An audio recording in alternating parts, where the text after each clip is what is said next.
মাগুরায় যৌথ বাহিনীর অভিযানে অবৈধ আগ্নেয়াস্ত্রসহ ৩ জনকে গ্রেপ্তার করা হয়েছে। বৃহস্পতিবার রাতে মাগুরা পৌর এলাকার পারনান্দোয়ালি পল্লী বিদ্যুৎ এলাকায় অভিযান চালিয়ে তাদেরকে গ্রেপ্তার করা হয়।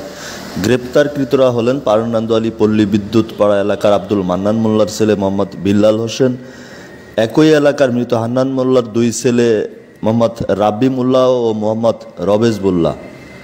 এ সময় তাদের কাছ থেকে 2টি ওয়ান শুটার গান, 4টি কার্তুজ, 4টি পিস্তল অ্যামুনিশন, একটি চাইনিজ কুড়াল, একটি রামদা, 50 গ্রাম গাঁজা, 47 পিস ইয়াবা ও 2টি মোবাইল জব্দ করা হয়। মাগুরা সেনা ক্যাম্প সূত্রে জানানো হয়, ক্যাম্পের গোয়েন্দা তথ্যের ভিত্তিতে পারনান্দোয়ালি পল্লী বিদ্যুৎ পাড়া গ্রামের মোহাম্মদ বিল্লাল হোসেন ও মোহাম্মদ বাপ্পি মোল্লার বাসায় অবৈধ আগ্নেয়াস্ত্র ও মাদকদ্রব্য রয়েছে এমন তথ্যের ভিত্তিতে রাতে সেখানে অভিযান চালানো হয়। অভিযানে উপরোক্ত মালামাল সহ তাদেরকে গ্রেপ্তার করা হয়। গ্রেপ্তারকৃত আসামিদেরকে জব্দকৃত মালামাল সহ মাগুরা সদর থানা পুলিশের নিকট হস্তান্তর করা হয়েছে বলে সেনা ক্যাম্প সূত্রে জানানো হয়। সেনাবাহিনী মাগুরায় একের পর এক অভিযান চালাচ্ছেন এবং একাধিক আগ্নেয়াস্ত্র ইতিমধ্যে উদ্ধার করেছেন। তাদের অভিযান অব্যাহত থাকবে বলেও তারা জানিয়েছেন।